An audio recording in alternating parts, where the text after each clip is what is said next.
Olá pessoal, sejam bem-vindos ao canal Conservador Patriota. Estamos aqui para mais um vídeo. O vídeo de hoje é o julgamento do golpe, entre aspas. O Brasil e o mundo assistiu à maior farsa teatral já produzida pela justiça brasileira. O julgamento de Bolsonaro e de todos os militares e civis envolvidos em uma suposta tentativa de golpe de Estado que jamais ocorreu.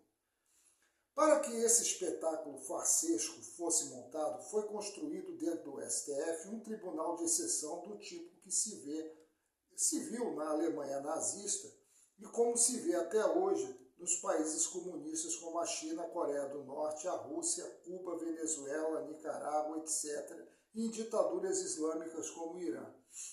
O que é um tribunal de exceção?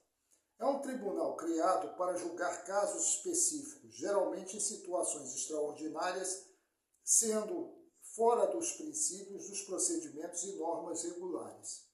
Em um Estado democrático de direito, ou em qualquer regime em que prevalece a democracia liberal, esse tipo de tribunal é estabelecido por um período específico, limitado e com o objetivo sendo extintos logo depois.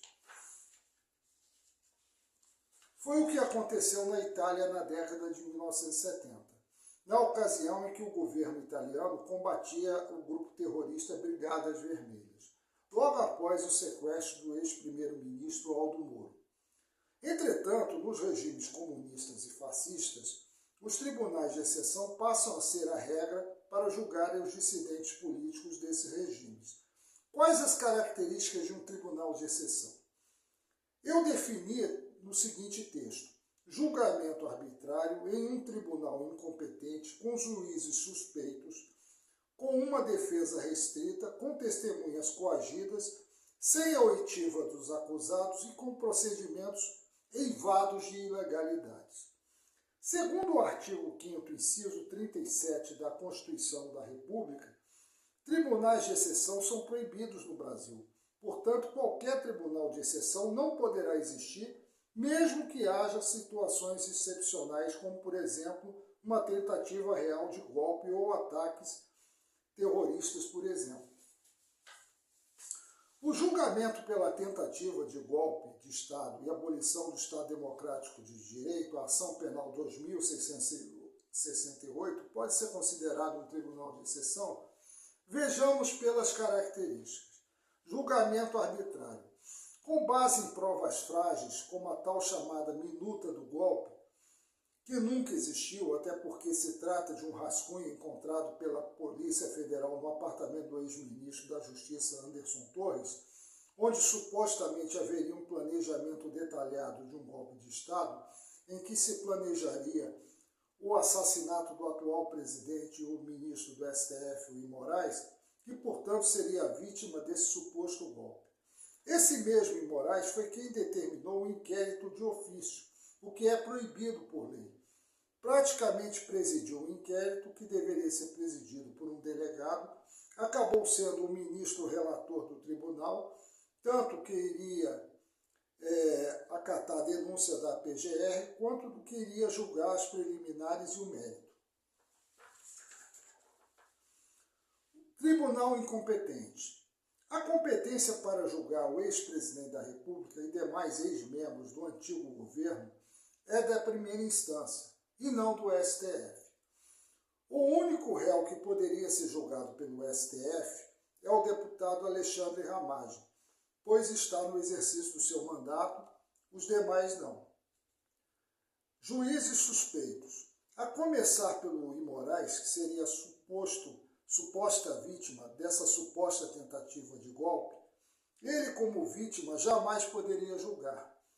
Quanto aos demais ministros, como o Zanin e o Flávio Dino, por exemplo, são inimigos capitais de Bolsonaro por razões ideológicas, assim como o Moraes, que não só possui inimizade por razões ideológicas, como também de caráter pessoal.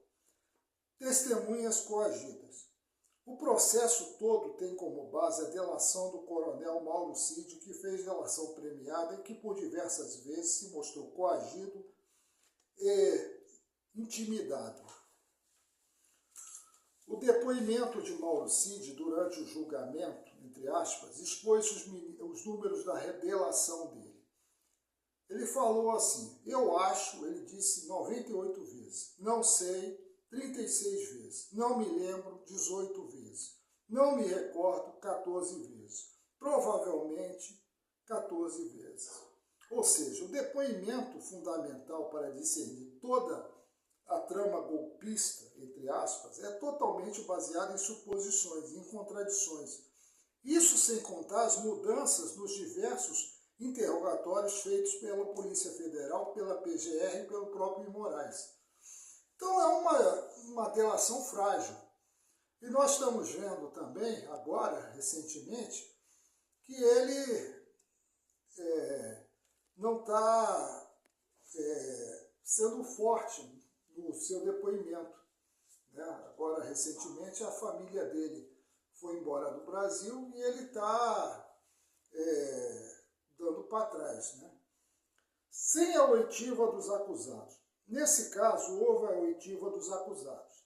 Entretanto, pude perceber a preocupação deles em relação aos prováveis prejuízos que irão ter quando forem condenados, como a perda da patente, do salário, indenização ao Estado, ou seja, além da prisão, terão as suas vidas e as de suas famílias totalmente arruinadas, pois a nova ministra do STM, Superior Tribunal Militar, foi colocada lá para isso.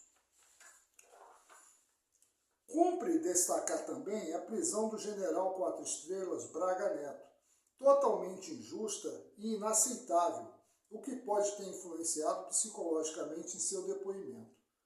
Também cumpre destacar a ameaça de prisão da testemunha Aldo Rebelo, por um suposto desacato apenas por ele ter mantido o que ele acreditava, o que pode ter gerado constrangimento entre as demais testemunhas, com procedimentos eivados de legalidade agora.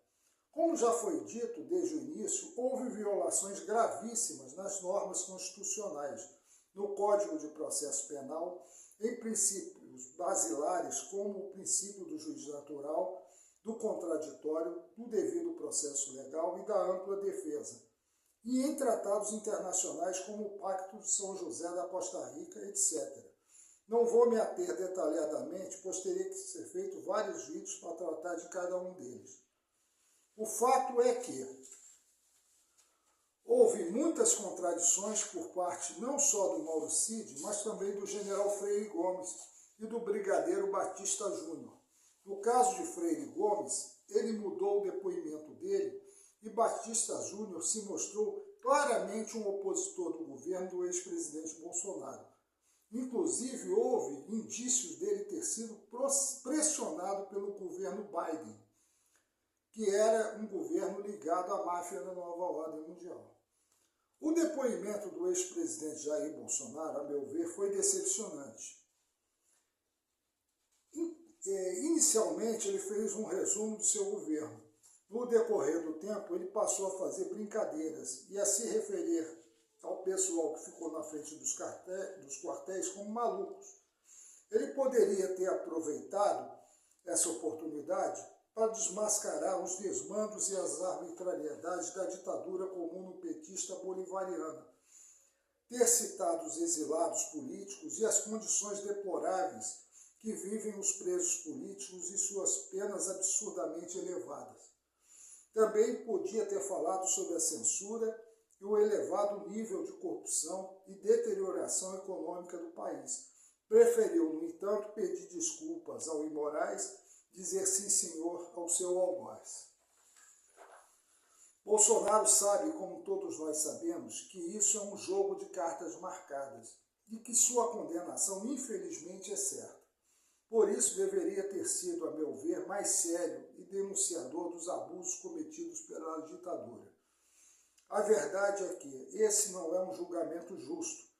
E dentro das normas e princípios que norteiam o direito brasileiro, trata-se de um julgamento político, com viés puramente ideológico de extrema esquerda que tem por finalidades, primeiro, neutralizar o único líder político capaz de derrotar Lula em qualquer outra que a esquerda queira lançar em 2026. Segundo, neutralizar seus amigos e aliados mais próximos, os filhos do ex-presidente e os demais políticos bolsonaristas. Terceiro, intimidar a direita, mesmo os não bolsonaristas, para qualquer tentativa de oposição ao regime, como também sufocar qualquer tentativa de manifestação popular que queira enfrentar o atual desgoverno e o sistema. Quarto, esse julgamento é como se fosse um acerto de contas entre os esquerdopatas derrotados em 1964, como Zé Dirceu, Dilma Rousseff, etc., e as Forças Armadas, mesmo que esses militares nem tivessem nascido naquela época. Por mais que alguém venha a discordar das ações do ex-presidente Bolsonaro, considero que ele e os demais acusados mereciam, no mínimo, um julgamento justo, e não uma peça teatral armada com uma sentença condenatória pronta e as execuções já estabelecidas. Para mim, como jurista e advogado, considero ser este um tribunal de exceção, como foi o julgamento dos patriotas de 8 de janeiro, de Carla Zambelli e de tantos outros. Peço a Deus que essa ditadura comuno-petista bolivariana, comandada pela organização mafiosa partidária comuno-petista, PT, e pelo STF, caia o mais breve possível. Senão teremos daqui em diante uma sucessão de tribunais como esse, e o próximo acusado poderá ser você, cidadão, comum e de bem. Então é o que nós estamos vendo, uma escalada do totalitarismo no Brasil, como eu já falei em outros vídeos. Os tribunais de exceção, eles existem em todas as ditaduras. E o Brasil não é diferente do resto. Eles são para mascarar uma legalidade que não existe mais. Eles é que fazem as leis, passam por cima de princípios, por cima de tratados internacionais e fica por isso mesmo. Não se espantem que os tribunais de exceção vão passar a ser elaborados para punir o cidadão comum daqui em diante, se essa ditadura continuar avançando e se nada for feito. Se o povo não tomar vergonha na cara e ir para as ruas para derrubar isso, porque é o que vai acontecer.